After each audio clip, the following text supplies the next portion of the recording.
नमस्कार, आप देख रहे हैं खबरदार और मैं हूं श्वेता सिंह। आज के खबरदार में कोरोना वायरस और भारत का महामुकाबला है। आज हम आपको बताएंगे कि भारत कैसे कोरोना वायरस को बेअसर करेगा।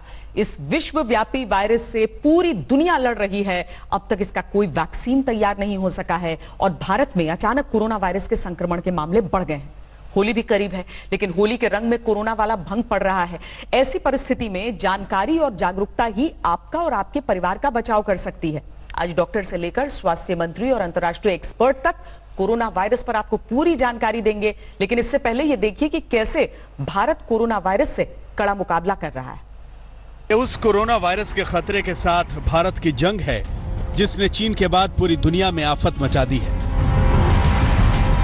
ऐसी हालत में दुनिया में दूसरी सबसे बड़ी आबादी वाला देश कोई रिस्क ले ही नहीं सकता।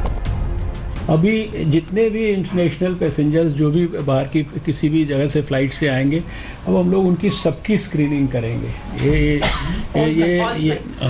All flights and everybody will be part of the universal screening. That is one decision. सभी अस्पतालों में अच्छी क्वालिटी की जो आइसोलेशन की फैसिलिटीज़, आइसोलेशन के वार्ड्स, उनको तुरंत डेवलप कर लें। यद्यपि ये इंस्ट्रक्शन तो हमने उनको सारे देश के अस्पतालों को पहले भी दी हुई है।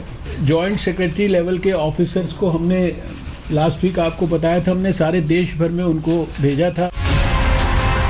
देश के सभी अस्पतालों में अच्छी क्वालिटी के आइसोलेशन वार्ड तुरंत बनाने का आदेश दिया गया है। जॉइंट सेक्रेटरी लेवल के अधिकारी ने देश के कई अस्पतालों में विजिट किया है।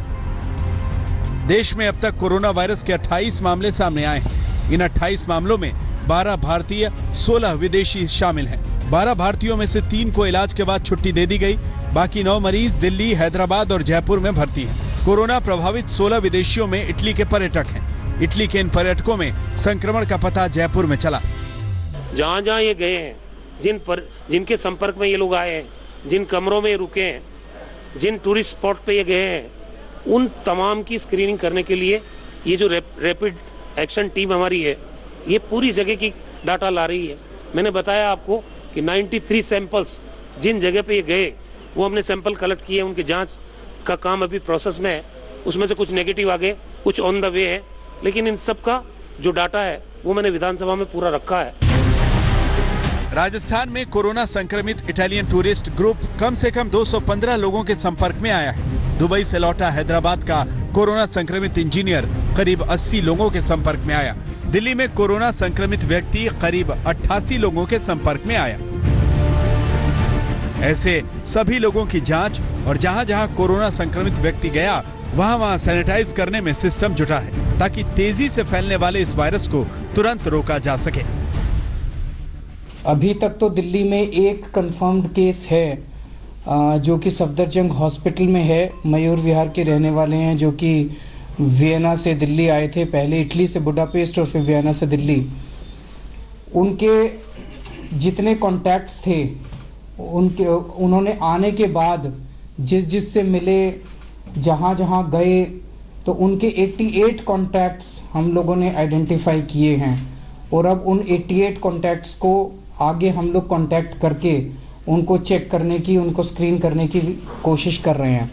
लगभग 19 सरकारी हॉस्पिटल्स और 6 प्राइवेट हॉस्पिटल्स जो कि स्वाइन फ्लू के लिए तैयार थे, उनके अंदर हमने कैपेसिटी डेवलप की है कि अगर ज़रूरत पड़ी तो वहाँ पे भी हम लोग आइसोलेशन बेड्स और आइसोलेशन वार्ड्स हम लोग क्रिएट कर रहे हैं।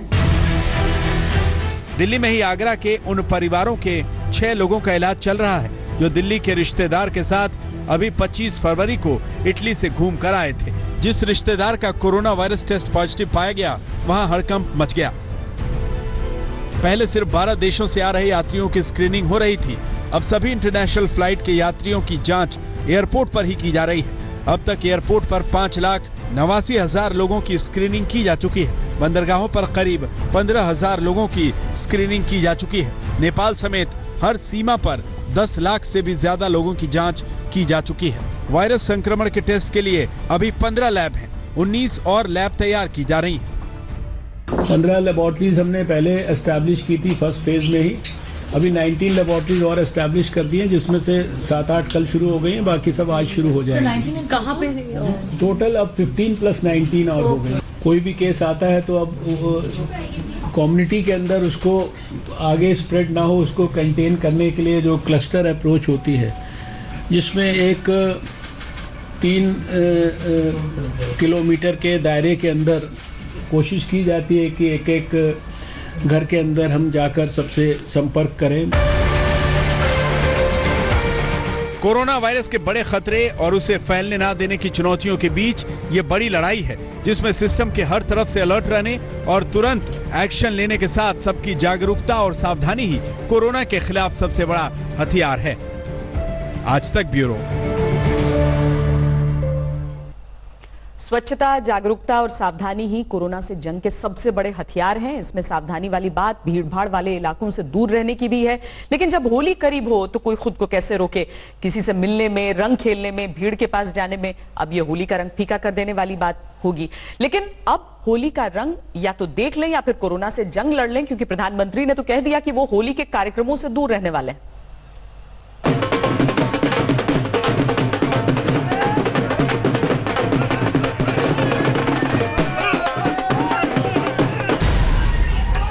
क्या इस बार होली का रंग कोरोना वायरस के खतरे से कुछ फीका हो जाएगा? ये सवाल तो कोरोना की भारत में एंट्री के साथ ही उठ गए थे, क्योंकि टाइमिंग ऐसी है कि होली का त्योहार भी अगले हफ्ते ही है और कोरोना के खतरे के बीच सावधानी बरतने वाली सलाह में खुद की साफ सफाई के साथ संक्रमण से बचने के लिए भीड़ से दूरी बनाना भी शामिल है। प्रधानमंत्री ने भी ट्वीट करके कह दिया, दुनिया भर में विशेषज्ञों की सलाह है कि नोवेल कोरोना वायरस कोविड-19 को फैलने से रोकने के लिए सामूहिक कार्यक्रमों को कम करना चाहिए। इसलिए इस साल मैंने किसी होली मिलन कार्यक्रम में हिस्सा नहीं लेने का फैसला किया है। वायरस के संक्रमण पर सावधानी बरतने के लिए जब खुद प्रधानमंत्री ने होली के कार्यक्रमों से इस साल दूर रहने की बात की, तो दूसरे नेताओं की तरफ से भी एक के बाद एक ये कहा गया कि कोरोना वायरस से लड़ाई में वो सभी होली के कार्यक्रमों से दूरी बना रहे हैं। इनमें गृह मंत्री अमित शाह, बीजेपी राष्ट्रीय अध्यक्ष जेपी नड्डा, रक्षा मंत्री राजनाथ सिंह, यूपी के मुख्यमंत्री योगी आदित्यनाथ जैसे प्रमुख नेता शामिल हैं, जिन्होंने लोगों से भीड़ में जाने से बचने की अपील करने के साथ उस जागरूकता और सावधानी की बात की जिससे कोरोना को हराया जा सकता है। लार्ज गैदरिंग्स को अवॉइड करें तो बेटर रहेगा। अगर आप अपनी फैमिली के साथ होली खेलना चाहते हैं या अपने फ्रेंड्स के साथ जिन्हें आप जानते हैं और जो स्वस्थ हैं, उनके साथ आप ज़रूर होली खेल सकते हैं। लेकिन अदरवाइज सोशल डिस्टेंस मेंटेन कीजिए, 3 फीट का। प्लीज़ बहुत बड़े बड़े समारोह में मत जाइए। इट इज़ बेटर कि हम भीड़ भाड़ के इलाकों को अवॉइड करें। कोरोना का असर आज संसद में भी देखा गया, जब अमरावती से सांसद नवनीत राणा मास्क पहनकर आईं। मुझे लगता है कि जो प्रधानमंत्री जी ने कहा है कि मास गैदरिंग से थोड़ा सा दूर रहिए, और हमारे देश में एक परंपरा चलती आ रही है बहुत सालों से, तो कई लोग इस चीज़ को अमल ज़रूर करेंगे और मास गैदरिंग से ज़रूर दूर रहेंगे। और मैं जो आज मास्क लगा के आई हूँ, ये सिर्फ मेरी सिक्योरिटी के लिए नहीं है या सदन में बैठने वाला सभी एमपीज़ के सिक्योरिटी के लिए नहीं है, ये लोगों को अवेयरनेस करने के लिए है कि अगर पब्लिक प्लेस पे आप घूमते हैं तो वेयर दिस मास्क, और आप पब्लिक प्लेस पे जाइए और लोगों को, बाकी लोगों को भी अवेयर कीजिए। तो मुझे लगता है मास्क ढूंढने में जो दिक्कत आज मुझे गई है, आधा घंटा सिर्फ ये मास्क ढूंढने में लगा है। इसी तरह से पूर्व केंद्रीय मंत्री और बीजेपी के सांसद केजे अल्फोंस संसद भवन के अंदर सैनिटाइजर लेकर जानकारी दे रहे थे कि कोरोना वायरस से कैसे बचा जा सकता है। बट मेरा प्रिकॉशन है वेरी सिंपल। WHO भी एडवाइस किया है, नमस्ते कर दो, हैंडशेक मत कर दो। हैंडशेक करने तो हमारा हाथ में जो कुछ वायरस है वो तो दूसरा को मिलेगा, दूसरा से शेक करने तो हमको भी मिलेगा, इसलिए तो नमस्ते कर दो। ये सबसे अच्छा भारतीय ट्रेडिशन है, वो कर दो। दूसरा है, हम कोई सरफेस में पकड़ना तो टच करने तो उसके बाद हम दो ये सैनिटाइजर हैं, ये तो एक ड्रॉप डालो बस हाथ में, बस एक ड्रॉप डालना है और उसको ड्रॉप कर दो ठीक से, ठीक है, बस। अभी तक ये करना है, अभी तो मास्क यूज करने के लिए जरूरत नहीं है, अभी तो इतना स्प्रेड नहीं हुआ है, पर लेकिन हम सारा सिटीजन्स को केयरफुल होना है। कोरोना वायरस से बचाव के लिए बड़ी सावधानियों में यही है कि लगातार हाथ धोते रहें, खुद की स्वच्छता का ध्यान रखें, किसी के संपर्क में आने से बचें, घर से बाहर निकलने पर जहां तक हो सके भीड़ वाली जगहों से दूरी बनाएं। मंजीत नेगी के साथ जितेंद्र बहादुर सिंह, दिल्ली आज तक। आइए अब हम जरा तैयारियों का भी जायजा लें और आपको भी तैयार करें जानकारियों के साथ। सबसे पहले हमारे साथ जुड़ रहे हैं इस समय डॉक्टर देवी शेट्टी, जो कि चेयरमैन है नारायणा हेल्थ के। बहुत स्वागत है डॉक्टर साहब आपका। कोरोना के केस भारत में जिस तरह से बढ़ रहे हैं, ऐसे में आम लोग किस तरह की सावधानी बरतें हैं डॉक्टर साहब?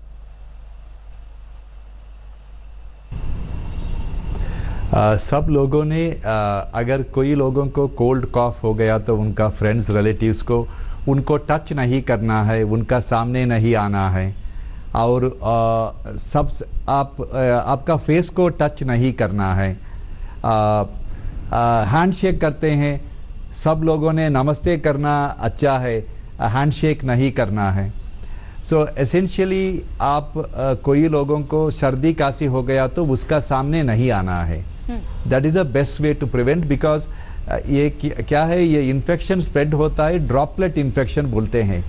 अगर आप कॉफ किया और स्नीज किया तो दूसरा लोगों को वो इन्फेक्शन हो सकता है। नहीं तो बस जुकाम जैसे लक्षण हो, सिम्टम्स हो तो डॉक्टर को दिखाएं, या फिर किस तरह के लक्षण हो तो टेस्ट कराएं? सामान्य फ्लू और कोरोना वायरस के लक्षण में क्या फर्क होता है?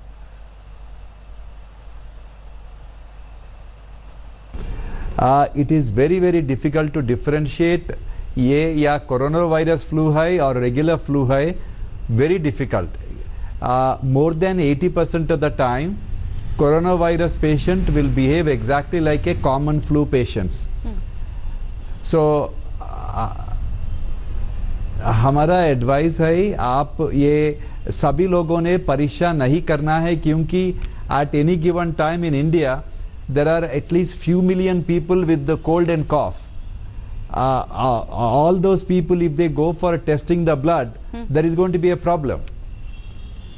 So only if they have a severe symptoms like a breathing difficulty or a pneumonia symptoms, lower respiratory infection, then they should go to the hospital and get the test done. जी, यानी कि सामान्य अगर जुकाम ऐसा लग रहा है तो आप भागे नहीं किसी भी टेस्टिंग सेंटर की तरफ, क्योंकि बहुत भीड़ हो जाएगी, बहुत हुजूम होगा। लेकिन डॉक्टर साहब, अगर किसी व्यक्ति में कोरोना वायरस पॉजिटिव मिलता है, अगर वो पॉजिटिव होता है, तो क्या करें? खुद कैसे बचाएं अपने आप को, अपने परिवार की रक्षा कैसे करें?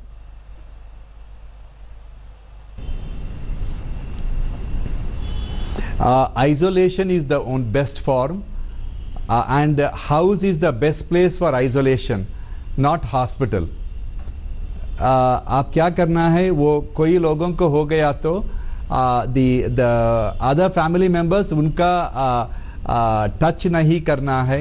प्रोटेक्टिव गाउन्स, ड्रेप्स सब पहन के उनका देखभाल कर सकते हैं।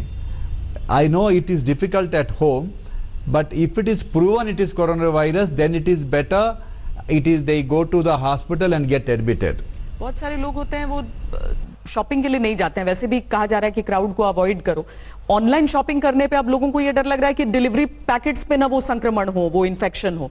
क्या ऐसा हो सकता है? क्या उस पर भी कोरोना वायरस फैल सकता है उससे? देखिए, वो डिलीवरी बॉय को कोरोना वायरस कोल्ड एंड कॉफ है तो उन्हें उनका नोज को टच करके वो सेक्रीशन आपका डिलीवरी मटेरियल में है तो आप टच किया तो आपको हो सकता है, या but the chances are extremely small.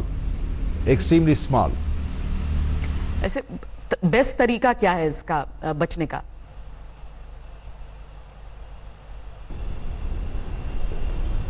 मेरा एडवाइस है, एटलीस्ट फॉर नेक्स्ट 2-3 वीक्स थोड़ा ये कॉमन लार्ज गैदरिंग ये सब को अवॉइड करना है, only for may be 1 or 2 weeks till it settles down. और दूसरा लोगों को टच नहीं करना है। आप पब्लिक एरिया में अगर आपको कोल्ड कॉफ हो गया तो वहाँ अवॉइड करना है। Anybody suffering from cold and cough should stay at home for at least 4-5 till they get better, then they can get back for work, because 80% of the time coronavirus patient behave like any other patient.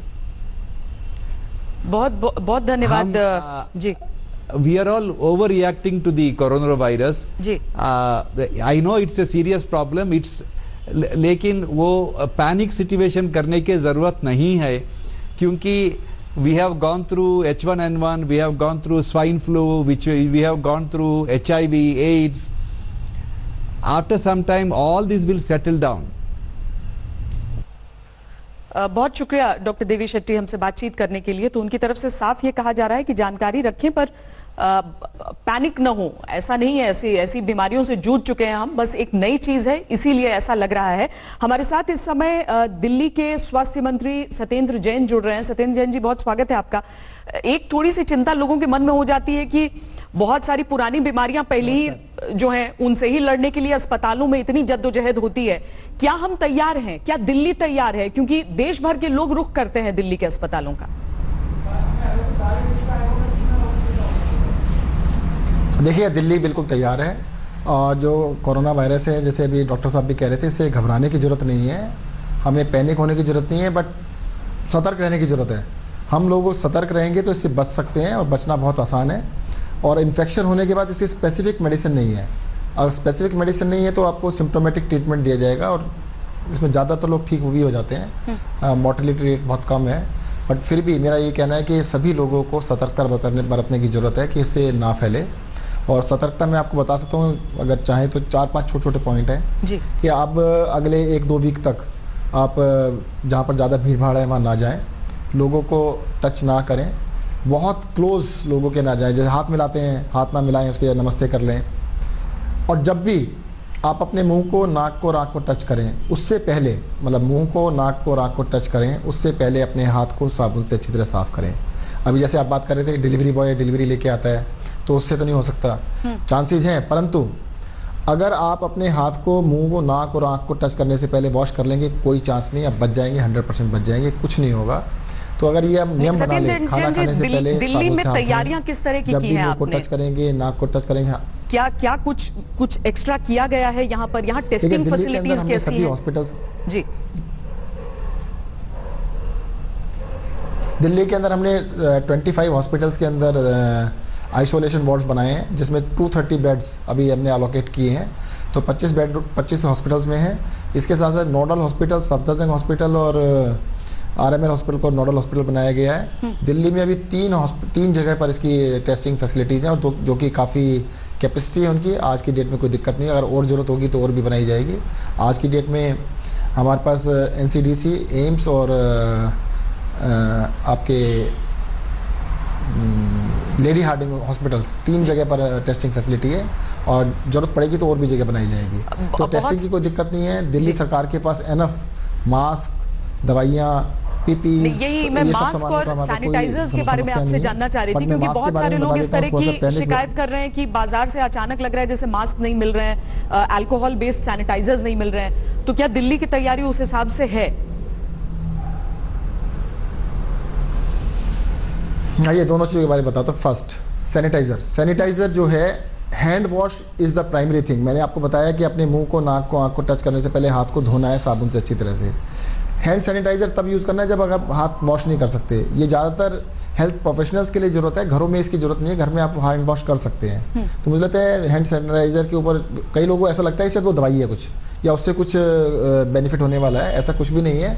जो hand wash करने से, साबुन से धोने से मिलता है, वही बेनिफिट उससे भी, उससे ज़्यादा नहीं है। तो सैनिटाइज़र का कोई बड़ा इशू नहीं है। जहाँ तक मास्क का इशू है, मास्क की ज़रूरत है हेल्थ प्रोफेशनल्स के लिए। उनको सभी जो भी इनके टच में आते हैं या इलाज कर रहे हैं, उनको मास्क की ज़रूरत है। उनको तो प्रोटेक्टिव गियर की भी ज़रूरत है। बट बाकी लोगों को, एक्सेप्ट जिनको सिम्टम्स हैं, जिसको कोई सिम्टम्स हैं, उन्हीं को मास्क लगाने की ज़रूरत है। बाकी लोगों को मास्क की ज़रूरत नहीं है। मुझे लगता है मास्क के लिए इतना कोई लोगों को लगता है मास्क लगाने से सिक्योरिटी मिल गई। सिक्योरिटी तभी मिलेगी जब अपने आप आँख को टच नहीं करेंगे, मुंह को या नाक को टच नहीं करेंगे। और मास्क सिर्फ उन्हीं लोगों को लगाने की ज़रूरत है जो कि हेल्थ प्रोफेशनल्स हैं या जिनको सिम्टम्स हैं। चलिए, बहुत बहुत शुक्रिया हमसे बातचीत करने के लिए। सत्येंद्र जैन, दिल्ली के स्वास्थ्य मंत्री, हमसे बातचीत कर रहे थे। चूंकि दिल्ली के जितने भी अस्पताल होते हैं वहां पर देश भर से मरीज आते हैं। यहाँ पर अगर इतने किस पैमाने पर तैयारियां हुई हैं उसकी पूरी जानकारी उन्होंने दी है। बहरहाल, कोरोना वायरस पूरी दुनिया में अपना कहर बरपा रहा है और दुनिया भर के वैज्ञानिक कोरोना वायरस के असर को कम करने की कोशिशों में जुटे हैं। अमेरिका की कोलंबिया यूनिवर्सिटी के वायरोलॉजिस्ट डॉक्टर इयन लिप्किन भी उन्हीं में से एक हैं। आज तक ने कोरोना वायरस के प्रभाव और उससे निपटने के तरीकों को समझने के लिए उनसे खास बातचीत की है। उन्होंने कोरोना वायरस से बचने के जो टिप्स दिए हैं उन्हें आपको जरूर फॉलो करना चाहिए। This virus is one of the most transmissible viruses that we've ever encountered as humankind. We don't know the full measure of people who've been infected. In part, this is because many people have very mild disease, and it's only those individuals who probably get a very large dose of the virus or who are otherwise compromised because of age or some other medical condition that shows signs of severe disease. So one of the ways in which we determine the full scope of infection is to use antibody tests. Antibody tests can give us evidence of previous infection even after the virus is gone.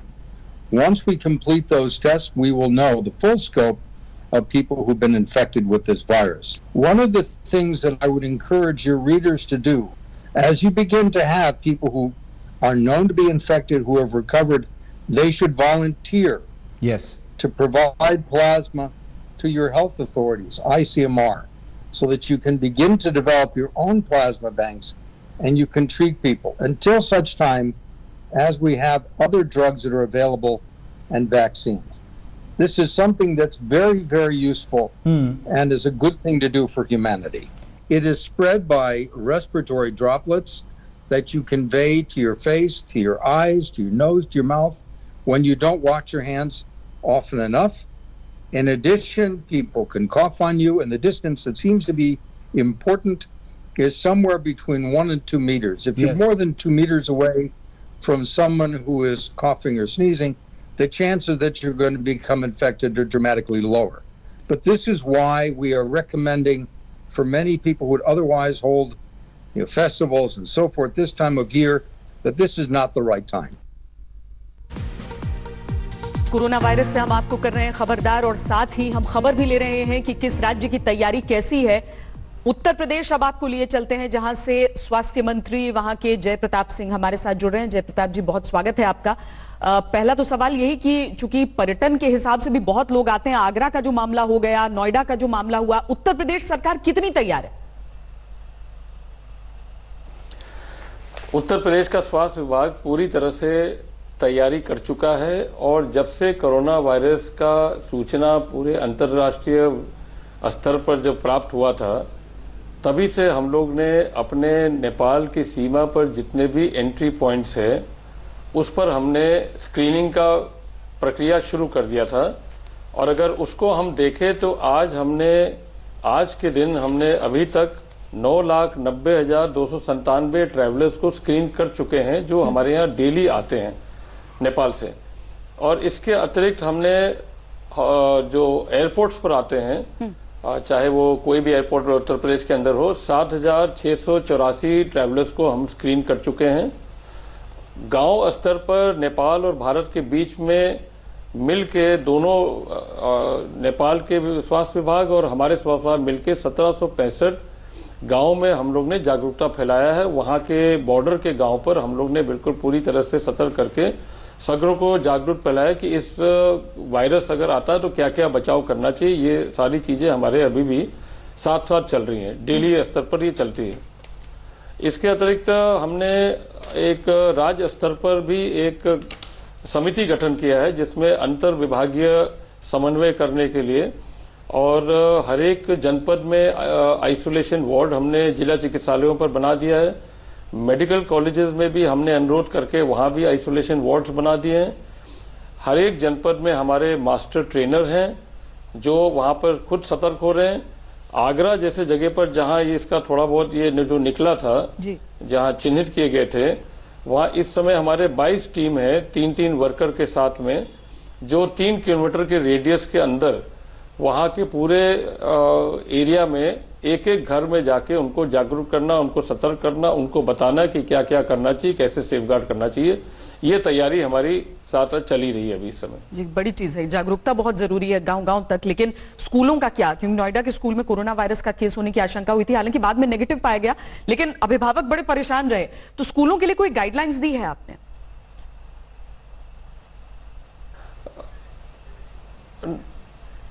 नहीं, हमको इन स्कूलों को बंद नहीं करना है। वो एकमात्र केस निकला था जो परिवार इटली से लौट के आया था दिल्ली, और दिल्ली के उनके रिश्तेदार आगरा में थे, दिल्ली के उनके मित्र या रिश्तेदार थे जो नोएडा में, उनका बच्चा जो पढ़ रहा था स्कूल में, तो उनकी जो सैंपलिंग हुई वो नेगेटिव निकला। इसका सूचना हम लोग ने स्कूल को दे भी दिया है। और वैसे भी स्कूल में एक जागरूकता इस तरह का भी फैलाया गया कि जब आप अपने घर में जाएंगे, बच्चे घर में जाएंगे, जरूर अपने हाथ धोएं। यदि उनको खांसी है तो मुंह पर कपड़ा रखें, खांसी माने आगे दिखना वो निकलना न दे। अगर छींक करती हैं तो उस पर भी हाथ रुमाल के द्वारा उसको रोके। इस तरह के जागरूकता और एक एडवाइजरी वहाँ के सभी स्कूल के प्रबंधन बच्चों को भी दिया जा रहा है। और जहां जहां भी इस तरह का अगर कोई निकलता है तो हम लोग अपने जिला अधिकारी और मुख्य चिकित्सा अधिकारी के माध्यम से सभी जगह अंतर विभागीय समन्वय के द्वारा सबको इस तरह सूचना दे रहा है। कोई स्कूल को बंद करने की आवश्यकता नहीं है अभी फिलहाल। लेकिन देखिए ना, होली का भी त्योहार है, प्रधानमंत्री ने कहा नहीं मनाएंगे, स्वास्थ्य मंत्रालय कह रहा है भीड़ वाली जगहों पर नहीं जाओ। क्या अब त्योहार मनाए लोग कैसे, ये तो नहीं बता सकते हैं, लेकिन कोई गाइडलाइन, कुछ एडवाइजरी आप लोग जारी कर रहे हैं? नहीं, अभी हमने कोई आदेश या निर्देश इस तरह का होली के पर्व पर कोई हमने जारी नहीं किया है। आदरणीय प्रधानमंत्री ने अपने निजी जो विचार व्यक्त किए वो एक प्रकार का सभी लोग के लिए एक सुझाव के रूप में, कि क्योंकि ये कोरोना वायरस थोड़ा इन्फेक्शियस होता है तो शायद उनका ये मानना होगा कि बहुत बड़े भीड़ भाड़ इलाका में इकट्ठा नहीं होना चाहिए। मगर उत्तर प्रदेश में हमने इस तरह का कोई आदेश या निर्देश नहीं जारी करा। ये तो व्यक्तिगत लोगों के बीच में है। अगर उनको लगता है कि ऐसे कुछ है तो वो स्वयं वहां पर नहीं जाएंगे या इकट्ठा नहीं होंगे या ज्यादा संख्या में नहीं इकट्ठा होंगे, ये उनके ऊपर निर्भर करता है जी। हमारे तरफ से, विभाग की तरफ से कोई इस तरह का निर्देश नहीं दिया गया जी। और हमने भी जब डॉक्टरों से बातचीत की है तो डॉक्टर अपनी तरफ से यही कह रहे हैं कि होली का त्योहार है, आप त्योहार मनाइए। अनजान लोगों के साथ आप मनाना चाहते हैं या नहीं ये तो अलग बात है, लेकिन अपने क्लोज ग्रुप में मनाते हैं तो कोई दिक्कत नहीं है। एक ब्रेक के लिए रुक रहे हैं, ब्रेक के बाद आज की कुछ और बड़ी खबरें। 48 लोगों की जान लेने के बाद दिल्ली में दंगों की आग बुझ चुकी है, लेकिन अब इस पर राजनीति शुरू हो गई है। दंगों के दौरान सीन से पूरी तरह गायब रहने वाले राहुल गांधी आज 10 दिन बाद नॉर्थ ईस्ट दिल्ली के दंगा प्रभावित इलाकों में पहुंचे। टूरिस्ट बस में सवार राहुल गांधी के साथ इस दौरे में लोकसभा में कांग्रेस के नेता अधीर रंजन चौधरी समेत कई नेता शामिल थे। राहुल गांधी समेत कांग्रेस के प्रतिनिधिमंडल सबसे पहले चांदबाग इलाके में पहुंचा, जहां एक मस्जिद में जाकर उन्होंने दंगा पीड़ितों का दर्द सुना। इसके बाद राहुल गांधी ने ब्रिजपुरी इलाके में अरुण पब्लिक स्कूल में तबाही का मंजर देखा, जिसे दंगाइयों ने जला दिया था। जले हुए स्कूल की बिल्डिंग को दिखाते हुए राहुल गांधी ने क्या कहा है, आपको सुनाते हैं। ये जो स्कूल है ये हिंदुस्तान का भविष्य है और यहाँ पे नफरत और हिंसा ने इसे खत्म किया है, जलाया है। इससे किसी का फायदा नहीं हुआ है। हिंसा और नफरत तरक्की के दुश्मन है और ये जो हो रहा है, हिंदुस्तान को जो बांटा जा रहा है, जलाया जा रहा है, इससे हिंदुस्तान की भारत माता का कोई फायदा नहीं। खबरदार में आज के लिए इतना ही। देश और दुनिया की बाकी खबरों के लिए आप देखते रहिए आज तक।